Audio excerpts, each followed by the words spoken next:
ಎಲ್ರಿಗೂ ನಮಸ್ಕಾರ. ನಾನು ಉಷಾ ಶೆಟ್ಟಿ, ಕನ್ನಿಕರ್ ಬ್ಲಾಗ್ಗೆ ಸ್ವಾಗತ. ಇವತ್ತಿನ ವಿಶೇಷ ಮಾವಿನಕಾಯಿ ಚಿತ್ರಾನ್ನ. ಇದು ಮಾವಿನಕಾಯಿ ಸೀಸನ್.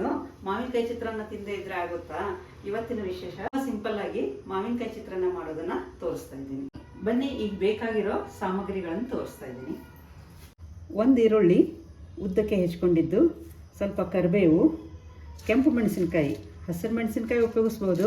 ಆದರೆ ಆಯುರ್ವೇದದಲ್ಲಿ ಹಸಿರು ಮೆಣಸಿನಕಾಯಿಗಿಂತ ಕೆಂಪು ಮೆಣಸಿನಕಾಯಿ ಹೆಲ್ತಿಗೆ ಒಳ್ಳೆಯದಾದ್ರಿಂದ ಇಲ್ಲಿ ನಾನು ಕೆಂಪು ಮೆಣಸಿನಕಾಯಿ ಉಪಯೋಗಿಸ್ತಾ ಇದ್ದೀನಿ. ಇದು ಕೊತ್ತಂಬರಿ ಸೊಪ್ಪು, ಫ್ರೆಶ್ ಆಗಿರೋ ಗ್ರೀನ್ ಕೊತ್ತಂಬರಿ ಸೊಪ್ಪಿದೆ. ಒಗ್ಗರಣೆಗೆ ಬೇಕಾಗಿರೋ ಸಾಮಗ್ರಿಗಳು: ತೆಂಗಿನೆಣ್ಣೆ, ಸಾಸಿವೆ, ಜೀರಿಗೆ, ಉದ್ದಿನಬೇಳೆ, ಕಡಲೆಕಾಯಿ ಬೀಜ, ತುರಿದಿಟ್ಟಿರೋ ಮಾವಿನಕಾಯಿ ತುರಿ, ಹಸಿ ಕೊಬ್ಬರಿ, ಅರಿಶಿನ, ಆಮೇಲೆ ರುಚಿಗೆ ತಕ್ಕಷ್ಟು ಉಪ್ಪು. ಈಗ ಈ ಮಾವಿನಕಾಯಿ ಇದು ತೋತಾಪುರಿ ಮಾವಿನಕಾಯಿ ಅಂತಾರೆ, ಇಲ್ಲಾಂದ್ರೆ ಇದಕ್ಕೆ ಗೋಮೂತಿ ಮಾವಿನಕಾಯಿ ಅಂತಾರೆ. ಮಾರ್ಕೆಟ್ನಲ್ಲಿ ತುಂಬ ಥರದ ಮಾವಿನಕಾಯಿ ಸಿಗ್ತಾ ಇರುತ್ತೆ. ಇದು ತುಂಬ ಹುಳಿ ಇರಲ್ಲ, ಆದರೆ ಇದಕ್ಕೊಂದು ಪರ್ಟಿಕ್ಯುಲರ್ ಆಗಿ ಸ್ಮೆಲ್ ಇರುತ್ತೆ. ಚಿತ್ರಾನ್ನಕ್ಕೆ ಇದು ತುಂಬ ಚೆನ್ನಾಗಾಗುತ್ತೆ. ಬೇರೆ ಮಾವಿನಕಾಯಿ ತಗೊಂಡ್ರೆ, ಆರ್ಡಿನರಿ ಮಾವಿನಕಾಯಿ ಇದ್ರೆ ಈ ತುರಿನ ಸ್ವಲ್ಪ ಕಡಿಮೆ ಆಗಬೇಕು, ಯಾಕಂದ್ರೆ ಹುಳಿ ತುಂಬ ಇರುತ್ತೆ, ಇದಕ್ಕೆ ಹುಳಿ ತುಂಬ ಕಡಿಮೆ ಇರುತ್ತೆ. ಈಗ 1 ಲೋಟ ಅಕ್ಕಿ ಅನ್ನ ಮಾಡಿಟ್ಕೊಂಡಿದ್ದಿದೆ. 1 ಲೋಟಕ್ಕೆ 3 ಲೋಟ ನೀರು ಹಾಕಿದ್ದಿದೆ. ತುಂಬ ಉದುರುದ್ರಾಗಿ ಮಾಡಬಾರ್ದು, ಗಂಟ್ಲಿಗೆ ಸಿಕ್ಕಾಕೊಳ್ಳುತ್ತೆ.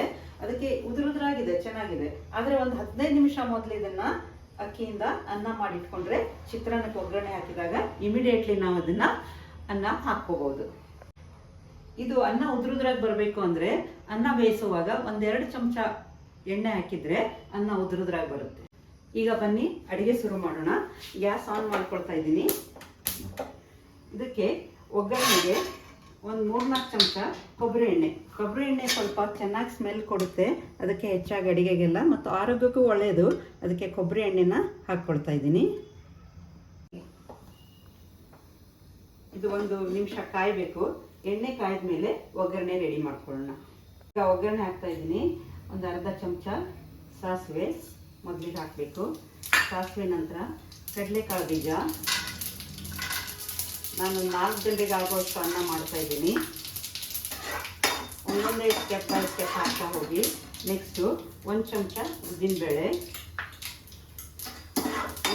ಸ್ವಲ್ಪ ಕೆಂಪು ಬಣ್ಣ ಬರೋವರೆಗೆ, ಹಾಗೂ ಕಡಲೆಕಾಯಿ ಬೀಜ ಕೆಂಪಾಗೋವರೆಗೆ ಫ್ರೈ ಮಾಡ್ಕೊಳ್ಳಿ.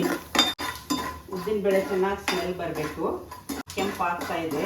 ಉದ್ದಿನಬೇಳೆ ಕೆಂಪಾದರೆ ಒಗ್ಗರಣೆ ರೆಡಿಯಾಗಿದೆ ಅಂತ ಅರ್ಥ. ಇದರ ನಂತರ ನಾವು ಜೀರಿಗೆ, ಅರ್ಧ ಚಮಚ ಜೀರಿಗೆ ಹಾಕ್ಕೊಳ್ಬೇಕು. ಜೀರಿಗೆ ಯಾವಾಗಲೂ ಕೊನೆಗೆ ಹಾಕ್ಕೋಬೇಕು, ಮೊದಲು ಹಾಕಿದರೆ ಬೇಗ ಹೊತ್ತೋಗುತ್ತೆ. ಇದರ ನಂತರ ಹಾಕಬೇಕಾಗಿರೋದು ಮೆಣಸಿನ್ಕಾಯಿ. ಒಣ ಮೆಣಸಿನ್ಕಾಯಿನ ಕಟ್ ಮಾಡಿ ಹಾಕಬೇಕು. ಒಂದು 4 ಮೆಣಸಿನ್ಕಾಯಿ ಹಾಕ್ಕೊಳ್ಳಿ. ಸ್ವಲ್ಪ ಹೆಚ್ಚು ಖಾರ ಬೇಕಾದವರು ಹೆಚ್ಚು ಹಾಕ್ಕೋಬೋದು. ಮೆಣಸಿನ್ಕಾಯಿ ಹಾಕಾಯಿತು. ಇನ್ನು ಕರಿಬೇವನ್ನು ಫ್ರೆಶ್ ಇರೋದಂತಂದು ಸ್ವಲ್ಪ ಹಿಂಗೆ ಕೈಯಿಂದ ಪುಡಿ ಮಾಡಿ ಹಾಕ್ಕೊಂಡ್ರೆ ಸ್ಮೆಲ್ ಚೆನ್ನಾಗಿ ಬರ್ತಾ ಇರುತ್ತೆ.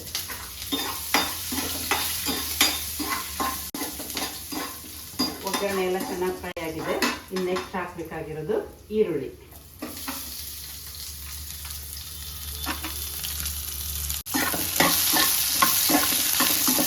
ಈರುಳ್ಳಿ ಫ್ರೈ ಮಾಡುವಾಗ ಒಂದು ಸ್ವಲ್ಪ ನಾವು ಉಪ್ಪು ಹಾಕ್ಬಿಟ್ವಿ ಅಂದರೆ ಈರುಳ್ಳಿ ಬೇಗ ಫ್ರೈ ಆಗಿಬಿಡುತ್ತೆ.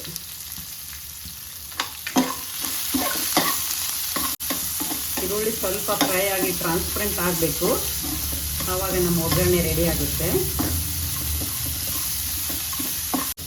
ಈರುಳ್ಳಿ ಯಾವಾಗಲೂ ಒಗ್ಗರಣೆ ಹಾಕಿದಾಗ ತುಂಬಾ ಫ್ರೈ ಆಗಬಾರ್ದು, ಹೊತ್ತಬಾರ್ದು. ಅದ್ರ ಜೊತೆಗೆ ಹಸಿ ವಾಸನೆಯೂ ಇರಬಾರ್ದು. ಅದು ಟ್ರಾನ್ಸ್ಪರೆಂಟ್ ಆಯಿತು ಅಂತಂದರೆ ಸರಿಯಾಗಿ ಬೆಂದಿದೆ ಅಂತ ಅರ್ಥ. ಬೇಯ್ತಾ ಇರುವಾಗ ಅದಕ್ಕೆ ಒಂದು ಚಿಟಿಕೆ ಅರಿಶಿನ ಹಾಕ್ಕೋಬೇಕು.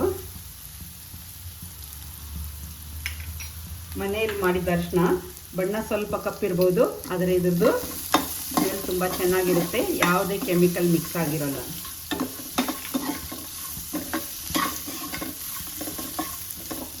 ಈಗ ನೋಡಿ, ಈರುಳ್ಳಿ ಫ್ರೈ ಆಗ್ತಿದೆ. ಯಾವುದೇ ಒಗ್ಗರಣೆ ಹಾಕಿದಾಗ ಎಣ್ಣೆ ತುಂಬ ಕಾಯಬಾರ್ದು. ಹೆಚ್ಚು ಕಾಯಿತು ಅಂತಂದರೆ ಈ ಕರಿಬೇವೆಲ್ಲ ಕಪ್ಪು ಬಣ್ಣ ಬಂದುಬಿಡುತ್ತೆ. ನಾವು ಏನೇ ಒಗ್ಗರಣೆ ಹಾಕಿದರೂ ಗ್ರೀನ್ ಕಲರೇ ಕಾಣಿಸ್ತಾ ಇರಬೇಕು, ಒಗ್ಗರಣೆ ಚೆನ್ನಾಗಿ ಅನಿಸುತ್ತೆ. ಇಷ್ಟು ಫ್ರೈ ಆದಮೇಲೆ ಇದಕ್ಕೆ ಮಾವಿನಕಾಯಿ ತುರಿ ಹಾಕಬೇಕು. ಈಗ ನೋಡಿ ಮಾವಿನಕಾಯಿ ಇದ್ರಲ್ಲಿ ಹಾಕಿದ್ದೀನಿ. ದೊಡ್ಡ ಮಾವಿನಕಾಯಿ ಇತ್ತು, ಒಂದು ಅರ್ಧ ಮಾವಿನಕಾಯಿ ತುರಿದು ಹಾಕ್ಕೊಂಡಿದ್ದಿದೆ. ಮಾವಿನಕಾಯಿ ಹಾಕಿದಾಗ ಆರ್ಡಿನರಿ ಮಾವಿನಕಾಯಿ ಇದ್ದರೆ ಸ್ವಲ್ಪ ಕಡಿಮೆ ಹಾಕ್ಕೊಳ್ಳಿ, ಹುಳಿ ತುಂಬ ಇರುತ್ತೆ.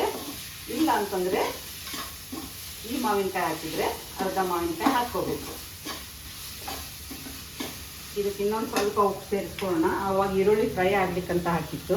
ಈಗ ನಮಗೆ ಅನ್ನಕ್ಕೆ ಎಷ್ಟು ಬೇಕೋ ಅಷ್ಟು ಉಪ್ಪು ಹಾಕ್ಕೊಂಡು ರುಚಿ ನೋಡಿಕೊಂಡು ಹಾಕಬೇಕು. ಮತ್ತು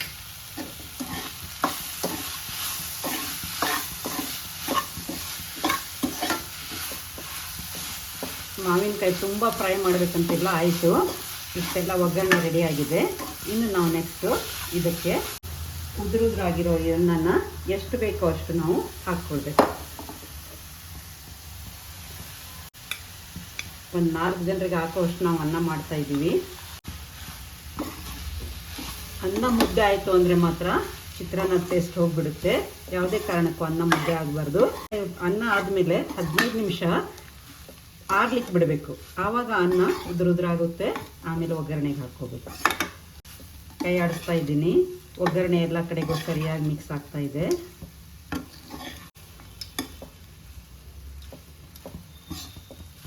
ಇನ್ನೊಂದು ಟಿಪ್ಸ್ ಅಂದರೆ ಇದಕ್ಕೆ ಸ್ವಲ್ಪ ಒಂದು ಅರ್ಧ ಚಮಚ ಸಕ್ಕರೆ ಹಾಕಿದರೆ ಒಂಥರ ಟೇಸ್ಟ್ ಚೆನ್ನಾಗಿರುತ್ತೆ.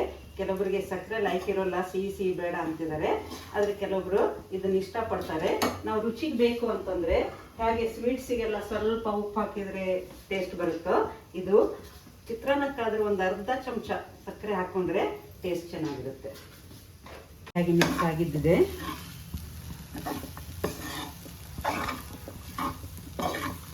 ಎರೆದು ಇಟ್ಕೊಂಡಿರೋವಂಥ ತೆಂಗಿನ ತುರಿ ಹಾಕಿ ಮಿಕ್ಸ್ ಮಾಡೋಣ.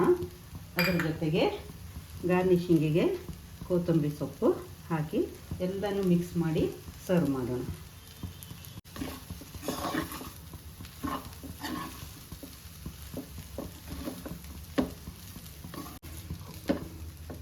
ಈಗ ಮಾವಿನಕಾಯಿ ಚಿತ್ರಾನ್ನ ರೆಡಿಯಾಗಿದೆ.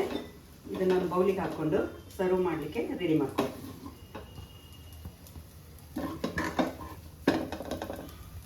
ರುಚಿಯಾಗಿರೋ ಮಾವಿನಕಾಯಿ ಚಿತ್ರಾನ್ನ ರೆಡಿಯಾಗಿದೆ. ನೀವು ಒಂದ್ಸಲ ಟ್ರೈ ಮಾಡಿ ನಿಮ್ಮ ಅಭಿಪ್ರಾಯ ತಿಳಿಸಿ. ಈ ವಿಡಿಯೋ ಇಷ್ಟ ಆಗಿದ್ರೆ ಲೈಕ್ ಮಾಡಿ, ಶೇರ್ ಮಾಡಿ, ಕಾಮೆಂಟ್ ಮಾಡಿ, ಸಬ್ಸ್ಕ್ರೈಬ್ ಮಾಡಿ. Thank you.